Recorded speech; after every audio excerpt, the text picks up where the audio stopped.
Film de Bill Douglas que je vais vous présenter un peu, film de 1986, alors avec un beau titre, en tout cas moi qui me parle, Camarade, euh, pour le titre français, parce que le titre original c'est Camarade, le récit d'un lanterniste sur les martyrs de Tolpedel et ce qu'il advint d'eux.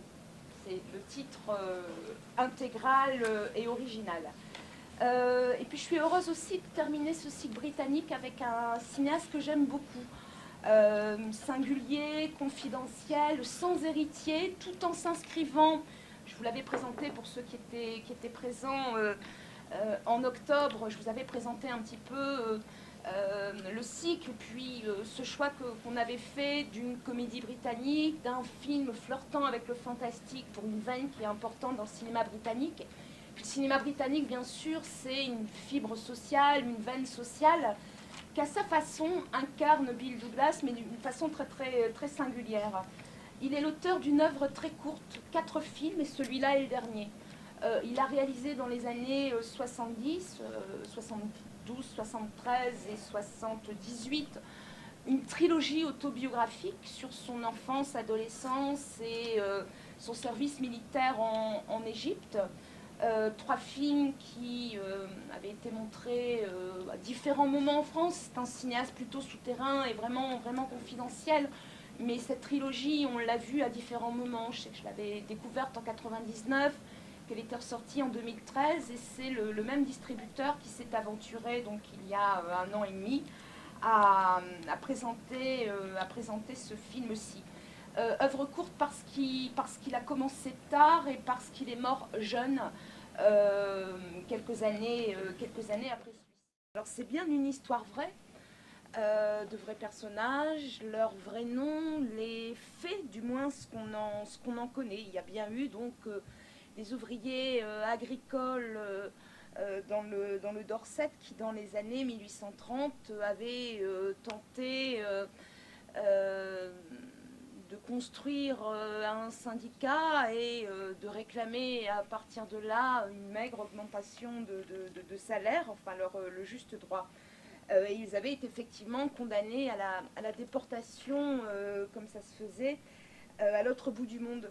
Euh, Ça me faisait penser que nous, nos communards, on les envoyait en Nouvelle-Calédonie, hein, sur une île, on vous met là, et puis comme c'est une île, c'est génial parce que personne ne sort et vous vous débrouillez tout seul.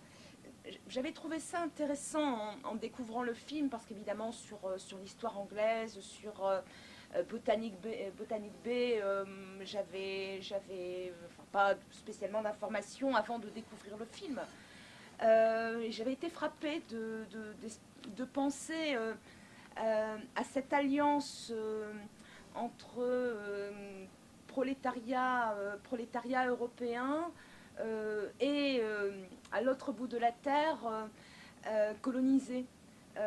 Enfin, ça m'a semblé intéressant, le film le pointe ici ou là, mais il y a des liens souterrains, enfin des liens souterrains qui m'intéressent beaucoup, comme si la vérité de l'un, la colonie, les colonies, disait aussi, presque par la caricature, la vérité de l'autre, la situation du prolétariat européen. Il rencontre là-bas euh, d'autres qui sont tout aussi mal lotis pour de toute autre raison, mais en même temps, enfin, il y a quelque chose ici de pensable, de pensable dans le rapprochement.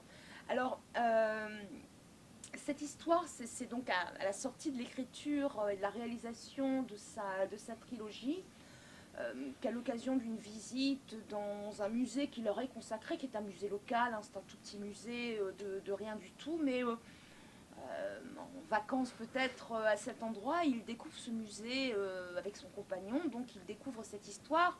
Son compagnon lui en parle un peu davantage. On voit bien, à partir de ce que j'ai pu vous en dire en introduction tout à l'heure, ce qui a pu intéresser Bill Douglas dans ce sujet. Mais en même temps, il ne se voyait pas parti du tout sur un documentaire. C'est pas son type de film. Enfin, vous voyez, il aime raconter des histoires. C'est très ample, c'est enfin, une générosité ici, hein, sur les 3 heures, même un tout petit peu plus, 3 heures de film, il y a une grande générosité. Il ne veut pas non plus film, comment dire, enfin, film historique, oui, ça va être ça, mais lui, il lui faut la possibilité d'inventer quelque chose. Et lorsqu'il découvre que finalement, ces hommes, ce qu'ils étaient, ce qu'ils pensaient, enfin, il y a assez peu de témoignages qui nous sont venus, mais surtout, c'est les autres qui ont écrit leur histoire. C'est les historiens qui sont venus après, c'est sans doute aussi, je ne sais pas si Marx ou d'autres personnages de ce type ont pu écrire sur les martyrs de Tolpedel pour reprendre leur surnom. Mais toujours est-il que, enfin, ça a sans doute été fait, c'est après qu'on a écrit leur histoire et c'est à leur place. Leur histoire, ils ne l'ont pas racontée, on ne leur a pas demandé, ils ne pouvaient sans doute pas le faire.